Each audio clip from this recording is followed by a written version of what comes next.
Students, ये हमारा पहला लेक्चर है। इस लेक्चर में हम अप्लाइड मैथ सेकेंड के सिलेबस को डिस्कस करेंगे और यह सिलेबस डिप्लोमा सिविल, इलेक्ट्रिकल और मैकेनिकल सभी ब्रांचों के लिए समान रहेगा और हम सिलेबस के एक एक बिंदु पर चर्चा करेंगे। तो देखते हैं हमारा पहला टॉपिक क्या है। जो हमारा सबसे पहला यूनिट है इसका नाम है इंटीग्रल कैलकुलस फर्स्ट, और इसमें जो हमारा पहला चैप्टर है, हम कह सकते हैं जो पहला टॉपिक है वो क्या है, मेथड्स ऑफ इंडेफिनिट इंटीग्रेशन। यानी इंडेफिनिट इंटीग्रेशन को करने की कौन कौन सी विधियाँ होंगी, किस किस कौन कौन से टाइप्स होंगे, उनको हम कैसे करेंगे, इसमें हम उसी के बारे में पढ़ेंगे। तो पहला जो चैप्टर है हमारा प्रतिस्थापन द्वारा समाकलन, यानी इंटीग्रेशन बाय सब्स्टिट्यूशन। ठीक है, प्रतिस्थापन द्वारा समाकलन को हम कैसे करेंगे उसके बारे में हम इसमें पढ़ेंगे। अगला है इंटीग्रेशन बाय रेशनल फंक्शन, यानी रेशनल फंक्शंस का इंटीग्रेशन हम कैसे करेंगे वो हम इसमें पढ़ेंगे। रेशनल फंक्शन कौन से होते हैं? रेशनल फंक्शन वो होते हैं जिन्हें हम P x upon Q x के रूप में लिख सकते हैं। ठीक है, यानी P x upon Q x के फॉर्म में हम जिसे लिख सकते हैं वो फंक्शन हमारे रेशनल फंक्शन कहलाते हैं। यहाँ पी एक्स और क्यू एक्स क्या है, पॉलिनोमियल है। क्लियर। अगला जो चैप्टर है हमारा इंटीग्रेशन बाय पार्शियल फ्रैक्शन। अगला जो चैप्टर है आंशिक भिन्नों द्वारा समाकलन, यानी इंटीग्रेशन बाय पार्शियल फ्रैक्शन। ठीक है, आंशिक भिन्नें जो हैं ये हमारा 12th का टॉपिक है। अगर आपको ये नहीं आता होगा तो इसको हम डिस्कस करेंगे जब पढ़ेंगे इसको तब। इसके बाद अगला जो चैप्टर है खंडसा समाकलन, यानी इंटीग्रेशन बाय पार्ट्स। ठीक है, खंडसा समाकलन द्वारा हम कैसे प्रश्नों को हल करेंगे उसको सीखेंगे हम इसमें। और इसके बाद इस यूनिट का जो लास्ट चैप्टर है वो है इंटीग्रेशन ऑफ स्पेशल फंक्शन, यानी विशिष्ट फलनों का समाकलन। ठीक है, इस चैप्टर में कुछ विशिष्ट फलन दिए होंगे तो उनको हम कैसे सॉल्व करेंगे उसके बारे में इसमें सीखेंगे। क्लियर। अगले यूनिट की तरफ चलते हैं। सेकेंड यूनिट है जो हमारा वो है इंटीग्रल कैलकुलस सेकेंड, और इसमें जो पहला चैप्टर है हमारा वो है निश्चित समाकलन, यानी इंडेफिनिट इंटीग्रेशन। ठीक है, काफ़ी इम्पोर्टेंट है ये। इसमें दो टॉपिक हैं, जैसे पहला है प्रॉपर्टीज़ ऑफ डेफिनेट इंटीग्रल्स, यानी डेफिनेट इंटीग्रल्स की जो प्रॉपर्टीज़ होंगी उनको हम डिस्कस करेंगे। क्लियर, यानी निश्चित समाकलन की जो गुण होंगे, जो प्रॉपर्टीज़ होंगी उसको हम इसमें पढ़ेंगे। क्लियर। इसका जो अगला है evaluation of definite integrals. Definite integrals को हम कैसे इवेल्युएट करेंगे, कैसे सॉल्व करेंगे, इसमें हम उसको पढ़ेंगे। और इनको सॉल्व कैसे करेंगे, डेफिनेट इंटीग्रल्स की जो प्रॉपर्टीज़ होंगी उनका हम यूज़ करके इनको सॉल्व करना सीखेंगे।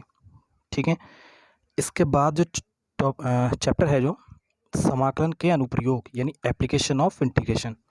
ठीक है, इसमें 4-5 टॉपिक्स हैं, जैसे लेंथ ऑफ सिंपल कर्व्स हो गया, वक्रों की चाप की लंबाई निकालना, समाकलन द्वारा क्षेत्रफल निकालना, समाकलन द्वारा आयतन एवं वक्र प्रश्न निकालना। ठीक है, इसमें से एक क्वेश्चन आ जाता है तो इसको भी हम पढ़ेंगे। इसके बाद जो चैप्टर है मध्यमान, यानी मीन वैल्यू, छोटा सा टॉपिक है, 1-2 लेक्चर में ये ख़त्म हो जाएगा। ठीक है, इसके बाद जो चैप्टर है आंकिक समाकलन, ये काफ़ी इम्पोर्टेंट चैप्टर है हमारा और इससे एक क्वेश्चन निश्चित आता है। तो इसमें 3 हमारी जो विधियां हैं इनको हमें पढ़ना होगा। ये 3 मेथड्स कौन कौन से हैं, जैसे पहला है सिम्पसन का प्रथम नियम, या इसको हम बोलते हैं सिम्पसन्स 1/3 रूल। एक और है सेकंड सिम्पसन का द्वितीय नियम, इसको हम बोलते हैं सिम्पसन 3/8 रूल। क्लियर। इसके बाद अगला जो है ये काफ़ी इंपॉर्टेंट है, समलंबी नियम। ठीक है, समलंबी नियम यानी ट्रेपेजॉइडल रूल। तो इन तीनों टॉपिक्स को अगर हम पढ़ लेते हैं तो हमारा एक क्वेश्चन 5 नंबर का निश्चित हो जाता है।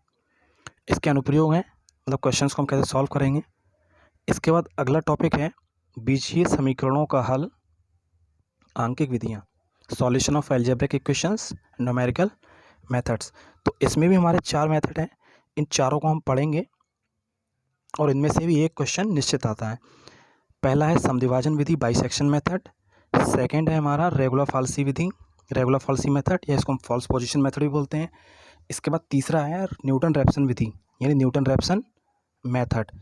इसके बाद चौथा और आखिरी है गॉस विलोपन विधि, यानी गॉस एलिमिनेशन मेथड। ठीक है, तो इन चारों में से भी एक क्वेश्चन निश्चित है।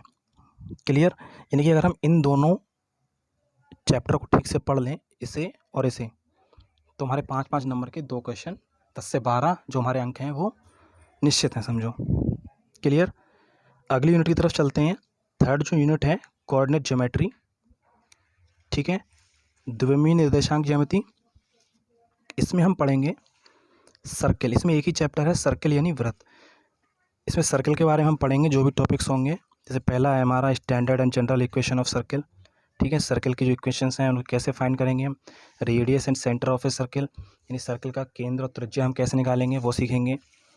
कॉन्सेंट्रिक सर्किल के बारे में पढ़ेंगे, यानी संकेंद्रीय वृत्त। संकेंद्रीय वृत्त वो वृत्त होते हैं जिनमें दो सर्किल के केंद्र क्या होते हैं, इक्वल होते हैं, ठीक है। जिन वृत्तों का केंद्र बराबर होता है उसे हम क्या कहते हैं, संकेंद्रीय वृत्त।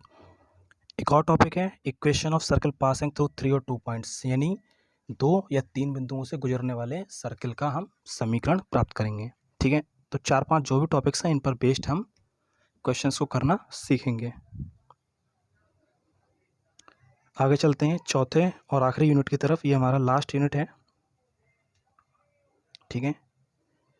ये पढ़ेंगे हम कोऑर्डिनेट ज्योमेट्री 3D, ठीक है, त्रिविमीय ज्यामिति पढ़ेंगे इसमें हम। इसमें हमारा जो पहला चैप्टर है उसका नाम है अंतरिक्ष में बिंदु, द पॉइंट इन स्पेस, ठीक है। इसमें 2-4 टॉपिक हैं उनको पढ़ेंगे। जैसे पहला है डिस्टेंस फार्मूला, डिस्टेंस फार्मूला है 3D में, उसको पढ़ेंगे। दिक् अनुपात दिए होंगे उनको निकालेंगे, दिक् को ज्याएँ दिए हैं उनको निकालना सीखेंगे, ठीक है। तो बस इतना ही है इसमें। और अगला जो है प्लेन, समतल, समतल के बारे में पढ़ेंगे, समतल के इक्वेशन के बारे में पढ़ेंगे, इक्वेशन ऑफ प्लेन। अंतःखंड रूप समीकरण को पढ़ेंगे, इसके इंटरसेप्ट फॉर्म पढ़ेंगे इसकी। अगला जो है किसी बिंदु से समतल की दूरी, किसी बिंदु से समतल की दूरी, distance of a plane from a point, clear. अगला है तब दो समतलों के बीच का कोण निकालना, यानी एंगल बिटवीन 2 प्लेन्स। तो जो भी टॉपिक्स हैं इनको हम पढ़ेंगे इसको। और सबसे आखिरी जो चैप्टर है हमारा वो है सरल रेखा, ये काफ़ी इंपॉर्टेंट है, ठीक है। तो इसमें पहला जो टॉपिक है equation of a straight line, यानी सरल रेखा की समीकरण को निकालना सीखेंगे हम। दो रेखाओं के बीच का कोण निकालना सीखेंगे, ठीक है। Angle between a line and a plane, रेखा और समतल के बीच का कोण निकालना सीखेंगे, ठीक है। तो हमने सिलेबस के सभी बिंदुओं को एक एक करके देखा। जब हम इसको पढ़ेंगे तो हम एक एक बिंदु पर चर्चा करेंगे, विस्तार से चर्चा करेंगे अगले लेक्चर्स में, ठीक है। ये हमारा सिलेबस है, इसको आप स्क्रीनशॉट ले लीजिए या इसको नोट्स बना लीजिए इसके, ठीक है।